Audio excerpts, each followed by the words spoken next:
Uma professora foi morta dentro da sala de aula por um aluno de 13 anos. Esse caso, infelizmente, não é um caso isolado.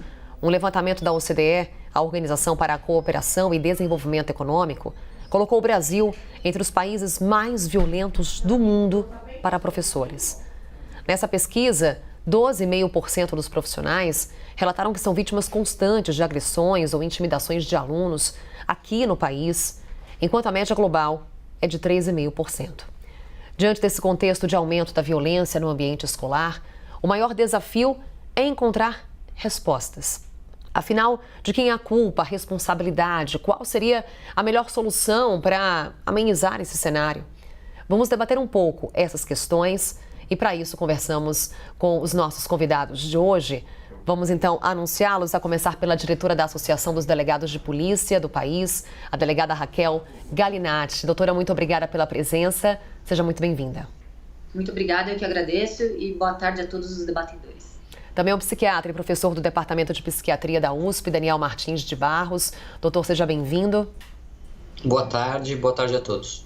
E a pedagoga e CEO da instituição Nova Escola, Ana Lígia Scacchetti. Ana Lígia, seja muito bem-vinda também. Uma boa tarde. Obrigada. Boa tarde para todos. Bem, então vamos começar com a pergunta que deu origem aqui a esse nosso painel CNN. É possível apontar responsáveis pela tragédia que acompanhamos em São Paulo? Eu começo com a Raquel Galinatti. Por favor, Raquel.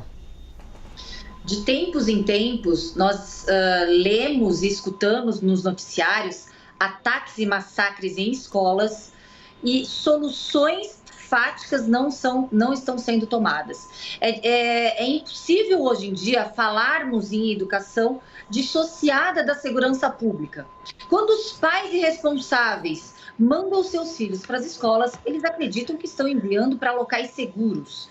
Então, a gente tem um complexo completo que vem junto com a educação, com o seio familiar, com o modo social em que hoje a sociedade está inserida, a violência urbana, vários aspectos em que hoje parece que as escolas não estão focando na segurança daqueles que estão no entorno. E principalmente a segurança pública, quando a gente fala que é o pilar dos direitos sociais, quando a segurança pública está flexibilizada, automaticamente estamos inviabilizando o exercício de outros direitos sociais, como a educação, por exemplo. Então, o que a gente percebe é uma ausência de políticas públicas e medidas fáticas corajosas para que a gente possa coibir as ações antes mesmo das tragédias e dos massacres. Gostaria de parabenizar o governador Tarcísio, que já imediatamente tomou medidas após este triste episódio. Afinal, estamos falando apenas em 3 meses de governo, então gostaria de parabenizá-lo. Doutor Daniel Martins, vamos então trazer aqui algumas questões, alguns elementos. Durante as investigações são apontados vários indícios de, por exemplo, a agressão desse adolescente de 13 anos que acabou vitimando essa professora. É possível apontar responsáveis diante dessa tragédia nessa escola em São Paulo? É um tema, ele é tão complexo, assim, o tema das agressões em escolas, ele transcende as explicações rápidas e simples, sabe? Porque toda escolha humana, todo comportamento humano, ele é sempre o resultado de tantos fatores, é tão multifatorial que você não consegue saber por que você pede sopa ou salada na entrada da sua refeição, sabe? Tem tanta coisa por trás de uma decisão simples. Imagina de uma decisão tão absurda e trágica como essa, do sujeito que faz uma ameaça, faz outra ameaça, diz que vai fazer, decide fazer, se arma, vai, efetiva. Então, qualquer fator que a gente entenda que está associado, existem alguns fatores associados a esse tipo de comportamento, não são fatores de causa. Não dá para você dizer assim, o que causou isso foi o bullying, por exemplo, ou o que causou isso foi a polarização da sociedade, porque um monte de gente passa por bullying, é um problema seríssimo, mas a maioria esmagadora não faz isso que esse rapaz fez. Um monte de gente está envolvida na polarização, brigando na polarização e não faz isso que esse rapaz fez. Então, são fatores de risco que estão associados, mas a gente precisa ter muito cuidado quando a gente pensa em fator causal. uma coisa só parece ser comum a todos os fatores, a todos os casos, quando você para analisar vários casos no Brasil e fora do Brasil. Quase todos os casos tiveram avisos prévios. Eu vou fazer, eu posto na rede social, eu digo que eu vou fazer, eu ameaço. Ou seja, nem todo mundo que ameaça faz, mas quase todo mundo que faz ameaça. Então a gente precisa começar a levar essas ameaças mais a sério. E aproveitar, doutor, e insistir nesse ponto, do ponto de vista da psiquiatria, seria uma tragédia evitável? É uma excelente pergunta e a resposta é não. A gente tem que desacoplar violência e transtorno mental. A violência que existe no mundo, que existe no Brasil. Por que o Brasil é um dos países que mais tem violência contra professor? O Brasil é um dos países que tem mais violência no trânsito, que tem mais violência contra a mulher, que tem mais violência. O Brasil é um país que tem mais violência contra minorias. Então, o Brasil é muito violento. E o que causa violência nas sociedades em geral, e no Brasil também não é diferente, não é o transtorno mental. A maioria dos perpetradores de ataques em escolas ou ataques em massa não tem um diagnóstico psiquiátrico. A gente não precisa colocar mais esse estigma em cima dos nossos pacientes. Ana Lígia, passa agora para você também a sua leitura com relação a possíveis responsáveis, a possíveis soluções diante do cenário que temos com relação a ataques em escolas no nosso país. É possível, nesse caso específico que acompanhamos em São Paulo, apontar responsáveis pela tragédia? É muito difícil, né? Como os colegas já disseram aqui, muito difícil apontar responsáveis, mas tem uma responsabilidade que é de toda a sociedade, né? Que é muito coletiva, assim, de todos nós, de olhar para as crianças e para os adolescentes e entender não só o que a escola precisa fazer por elas, mas também o que as famílias, o que todo mundo pode fazer.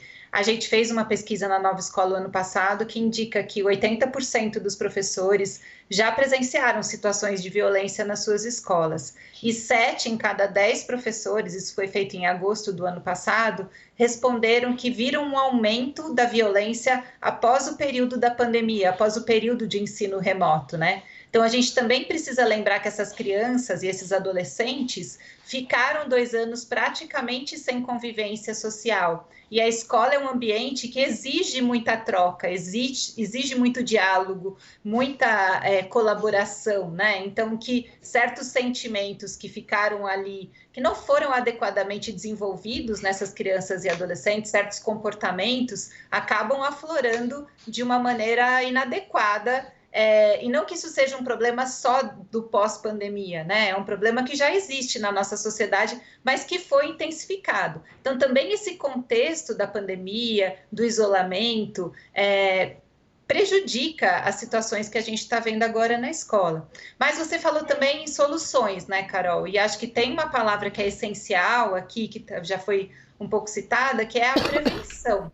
A gente precisa garantir que a gente olhe para esses casos antes deles acontecerem, né? Depois que eles aconteceram, só nos resta, lógico, pensar o acolhimento dessas famílias, dessa comunidade escolar, desses professores, alunos, né? De todo mundo que está envolvido nessa tragédia terrível. Mas a gente precisa garantir que a escola, as famílias, a comunidade do entorno da escola, os adolescentes, as crianças, os professores, que todo mundo pense sobre isso cotidianamente e pense sobre maneiras de evitar. Então, como é que eu identifico que uma criança, um adolescente, pode ser alguém que vai ter comportamentos violentos? E o que eu faço com isso? Como é que eu encaminho? Com quem da escola que eu converso sobre essa situação, né? Então, todo mundo deveria pensar sobre isso e ajudar a construir uma cultura de paz, tanto individualmente, cada um pelas suas atitudes, mas coletivamente, garantir que a escola, mas não só a escola, seja um lugar que se preocupa com a paz, que constrói a paz, que constrói uma convivência sadia entre todos. Então, isso requer um plano realmente de ação que envolva todo mundo que passa por aquela instituição escolar. Então, também quero... Deixa eu só pedir uma coisa, assim, fazer uma sugestão. Se a gente pudesse não ficar passando em looping as imagens do ataque, porque uma coisa que a literatura científica mostra é que esses ataques são contagiosos. Os comportamentos, eles são repetidos, né? Tem estudos que mostram, inclusive, um aumento de 20% de risco de novos ataques nas 2 semanas subsequentes a um ataque. Então, como existe uma subcultura na internet que valoriza esse tipo de violência, que valoriza esse ataque, quando você fica mostrando as imagens do ataque, você está celebrando aquele sujeito como se ele fosse um mártir. Então fica aqui minha sugestão, se a gente puder não ficar rodando em loop essas imagens, a gente vai estar já fazendo um grande serviço. Nada como lhe ouvir, doutor. Inclusive, já atendendo aqui a sua orientação, já alteramos as imagens, evitaremos ao máximo, com certeza, exibir esse ataque. Mais uma tragédia, como estamos falando aqui. Obrigada pela orientação, doutor. Já fizemos aqui a mudança para darmos início, claro, prosseguimento, na verdade, a essa nossa conversa, porque agora vamos focar muito na solução nessa parte do nosso painel CNN. A doutora Raquel Galinatti, falar em educação também é falar em segurança pública. Por onde passa, então, essa solução? Como evitar que esse tipo de ataque volte a acontecer em qualquer escola do nosso país? Como falado pelos doutores anteriores, claro que é uma solução complexa, conglobante, é impossível falarmos somente sobre um aspecto disciplinar. Eu vou falar aqui sobre o aspecto de segurança pública, o aspecto de gerenciamento de crise.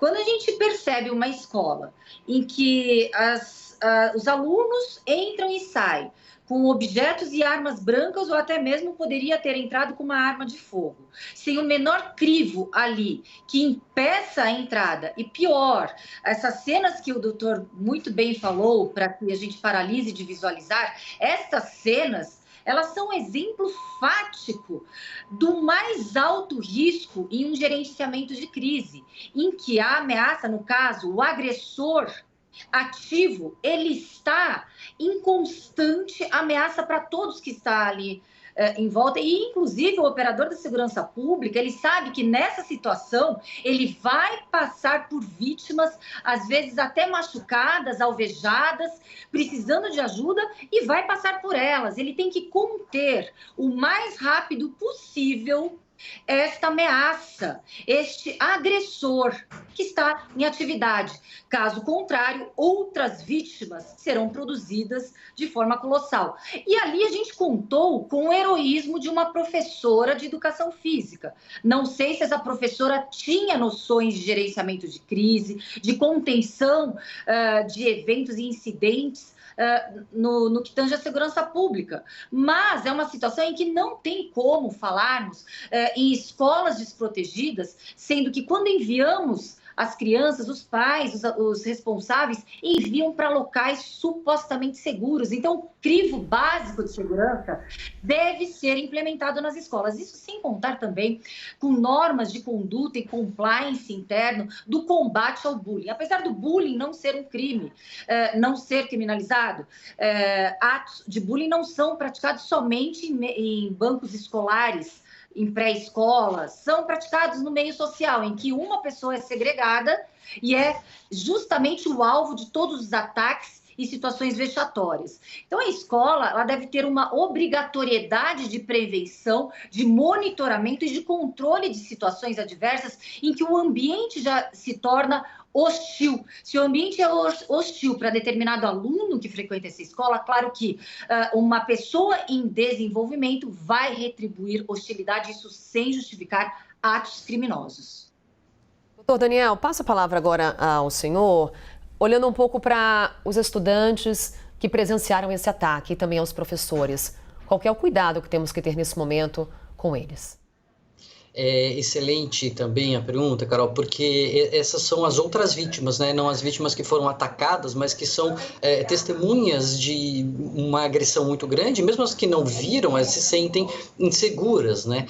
E a gente sabe que o que mais é eficaz nesse momento é o acolhimento e a transmissão de uma sensação de segurança. Olha, nós estamos aqui, você está cuidado, você está observado, a gente vai garantir a sua segurança, está tudo bem. Enfim, restaurar nessas crianças, nesses jovens, nesses adolescentes, a sensação de que eles estão cuidados, de que a sociedade está junto deles, mais do que uma reação de um pânico, porque às vezes a gente entra, né, é tão assustador o ataque em escola que a gente fica assim literalmente em pânico, a sociedade começa a gritar desesperada, meu Deus, e agora? E agora? Parece, né, que você está no meio do incêndio, e agora? E agora? E agora? Essa reação de medo e de susto só alimenta nas crianças a sensação de que elas estão inseguras, de que elas amanhã podem sofrer um novo ataque na escola. E não é assim. Então, é a mesma coisa que a gente faz com vítimas de outros violências urbanas, até mesmo vítima de desastres naturais, elas têm que se sentir acolhidas e seguras. E aí é o papel realmente da sociedade, como estava sendo dito aqui, o papel de todos nós, da escola, da educação, da segurança pública, dos pais, da sociedade como um todo, de dar essa... restaurar, de fato, essa segurança e que elas sintam que elas estão sendo cuidadas. Isso eu acho que é o mais importante para a gente evitar desdobramentos futuros. Claro, se alguém está dando sinais de uma reação mais intensa, um estresse maior, aí sim, passar por um psicólogo, eventualmente para o médico, para o pediatra ou para o psiquiatra, mas para todo mundo, independente dos sinais individuais, restaurar essa sensação de segurança, acho que é o mais importante. Ana Lígia, as escolas estão preparadas para esse acolhimento? Olha, a maior parte dos professores e das escolas não contam atualmente com acompanhamento psicológico, né? Com acompanhamento mais especializado. Isso tanto o professor individualmente, como as escolas ali institucionalmente. Então, de fato, é um desafio grande para as escolas lidar com situações como essas. Elas estão mais preparadas para lidar com a prevenção do que para lidar com o pós-tragédia, né? Lógico que talvez em alguma medida ninguém esteja preparado para isso, e queria também registrar aqui os meus sentimentos, né, para toda a comunidade da Escola Tomásia Montoro, especialmente para a família, os amigos da professora Elizabeth, que foi a principal vítima, não a única, né, mas a principal vítima, realmente é a única vítima fatal dessa tragédia. Mas é possível equipar as escolas não só com profissionais, como com reflexões para essa questão, né? Além do acolhimento, a gente pode ter reflexões coletivas, acordos, combinados, formações para os professores, para os alunos e para as famílias, espaços para que todos pensem juntos sobre o que isso significa, sobre como estamos nos sentindo e como queremos nos sentir no futuro também. Pode ser um momento com calma, lógico, com paciência, com respeito ao luto que essa comunidade está vivendo, né? Pode ser um momento de refazer combinados, de reconstruir uma comunidade que olhe de maneira diferente para o futuro, né? Certamente todos estão muito impactados nesse momento, mas vai ter um período de retorno, de todos juntos reconstruírem essa escola e pensarem como ela pode ser talvez melhor daqui para frente. Mas cabe também uma reflexão para todas as outras escolas, né? De fato, muitas escolas estão em risco, tem levantamentos que mostram que nos últimos 9 meses, tem uma pesquisa da Unicamp que mostra que nos últimos 9 meses a gente teve 9 ataques desse tipo no Brasil, nem todos eles ganharam tanta repercussão, mas eles aconteceram, e um tanto de outros ataques foram evitados. Então, realmente é uma ameaça constante, né? Que preocupa professores, gestores, pais, familiares, crianças, adolescentes, e a gente precisa que a escola seja um ambiente saudável, um ambiente de aprendizado, um ambiente de harmonia, de convivência. É o lugar onde um dos lugares onde a gente aprende a viver em sociedade é a escola, né? E ela precisa ser um reflexo sadio da nossa sociedade. Então é importante que a gente pense dentro de cada escola, que a gente estabeleça combinados para, de fato, garantir que todos tenham essa experiência de sociedade sadia, empática e respeitosa. Doutora Raquel, onde estão as similaridades entre os ataques em escolas ocorridos aqui no Brasil? Há pouco a gente trazia aqui um relatório feito pelo governo de transição. Em 22 anos, foram 16 ataques, sendo que 4 deles ocorreram no intervalo de 6 meses. E há também outros ataques que foram evitados a partir desse relatório feito pelo governo de transição. É possível apontar similaridades a ponto do poder público atuar com uma maior eficácia, desenvolvendo políticas públicas para evitar esse tipo de episódio? O que a gente percebe é que hoje existe muito estímulo de atos criminosos através também do Deep Web, Dark Web, chats em que os criminosos eles manipulam essas crianças e adolescentes dentro desses... por exemplo, a gente tem a plataforma Discord. Essa plataforma, uma criança de 13 anos, ela pode muito bem participar dos chats privados e ali a gente percebe situações em que até situações criminosas, inclusive a polícia já identificou, são praticadas ali na Dark Web. O que a gente percebe é que as políticas elas devem ser em um aspecto geral, as políticas públicas de prevenção e contenção, não só após o caso ocorrido. Então, se a gente tiver protocolos de segurança pública inerente também à educação, a gente coíbe uma grande parte da sensação de impunidade ou sensação de êxito e sucesso daqueles que ousam praticar esses crimes. O que a gente percebe, sim, essas crianças, esses adolescentes infratores, esses menores que praticam crimes correlatos a atos infracionais, eles têm muito exacerbado o exibicionismo, aquela sensação de feito criminoso. E isso, claro, é algo que a gente vê em comum em outros ataques, em outros massacres. A assinatura do crime e a autoria. Eles não negam que foram eles os mentores intelectuais e aqueles que elaboraram esses crimes. Doutor Daniel, concluiu, né, doutora? Por favor, Ana Lígia, pode dar prosseguimento. Eu queria fazer só um adendo, aproveitando o gancho, assim, que a Base Nacional Comum Curricular, que indica o que deve ser aprendido em todas as escolas brasileiras, indica os direitos de aprendizagem, né, das crianças e adolescentes brasileiros, ela fala sobre a importância de ter competências para lidar com a cultura digital também, né? Então, também é na escola que a gente deveria refletir sobre como usar as redes sociais, como usar os conteúdos que nós temos acesso, como selecionar bons conteúdos e boas práticas a partir do que a gente tem acesso. E a base também indica que esses cidadãos que estão sendo formados nas escolas, que eles sejam cidadãos com capacidade de respeitar o outro, de entender o outro, de conviver bem, conviver em sociedade. Então, todos esses aspectos são competências que se espera que sejam desenvolvidas na escola, né? E que tem muito a ver com o fato que a gente está analisando aqui agora. Doutor Daniel... Só para complementar, eu achei extremamente importante o que a doutora falou, porque quando a gente fala de segurança pública, a gente fala medidas de segurança pública, e a gente está lidando com crianças que estão nos seios familiares. E ali a gente tem que também se atentar que os criminosos, eles inovam também para angariar, para cooptar e manipular essas crianças. Antes o corpo a corpo, hoje migrou para o mundo virtual. Então é necessário o cuidado e a atenção e o monitoramento do que essa criança está fazendo, do que esse adolescente está fazendo dentro de casa. De repente trancado horas e horas em um quarto. Ele não está sozinho. Hoje os criminosos, eles estão sim atrás de computadores. Doutor Daniel, é exatamente esse ponto, do ponto de vista aqui, agora trazendo da psiquiatria, o adolescente na internet, ele fica mais vulnerável?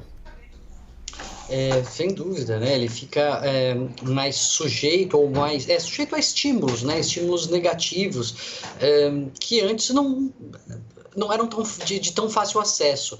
Já existiam discursos de ódio, já existiam discursos de polarização e de eliminação, extermínio de um suposto inimigo. Sempre existiu isso rodava de outras maneiras e vai rodando conforme as tecnologias vão avançando, né? Então, era do mimeógrafo, depois dos panfletos, depois dos xerox, fanzines, seja lá como fosse que essas ideias eram circuladas, mas hoje elas circulam com muito mais facilidade e ainda com um anonimato, né? Não só o sujeito que está fazendo aquilo, ele se esconde muitas vezes, não sabe quem é que está criando aquele conteúdo, como o sujeito que está consumindo, ele consome absolutamente às cegas ali dos pais ou dos responsáveis e até mesmo da escola ou da sociedade, porque ele fica, né, assim, no seu canto ali, no seu mundo, consumindo aquele conteúdo e muitas vezes a gente fala que os pais devem acompanhar, que a escola deve participar, é verdade, deve, mas não é fácil assim, né? Vamos lembrar que o pai trabalha, que a mãe trabalha, que o moleque já é grande, a menina já é grande, você não consegue ficar naquele monitoramento contínuo. Então, é o que a Ana Lígia falou de uma educação, eu acho que a base é a educação. É a educação não só para o consumo eletrônico, mas uma educação para a diversidade, uma educação para a tolerância, uma educação para a gente aprender. Tem uma outra coisa que é comum a esses casos, é uma pobreza de habilidades sociais, de lidar com conflitos. Né? Então, uma educação para a empatia, para aprender a lidar com conflitos, para a autorregulação emocional, também é importante, e também a escola é um lugar privilegiado para a gente fazer isso e, enfim, instrumentalizar os nossos jovens a lidar melhor com as suas próprias emoções, inclusive com os conflitos que são inevitáveis numa vida em sociedade. E assim encerramos o nosso painel CNN, agradecendo mais uma vez a delegada Raquel Galinatti, ela é diretora da Associação dos Delegados de Polícia do país. Mais uma vez, obrigada, doutora. Uma boa tarde. Muito obrigada, boa tarde a todos. Também agradecemos ao doutor Daniel Martins, ele é psiquiatra, professor do Departamento de Psiquiatria da USP. Mais uma vez, obrigada. Eu que agradeço. Boa tarde a todos. E a Ana Lígia Scachetti, ela que é pedagoga e CEO da instituição Nova Escola, também nessa conversa aqui conosco. Obrigada, Ana Lígia. Até uma próxima. Muito obrigada. Até.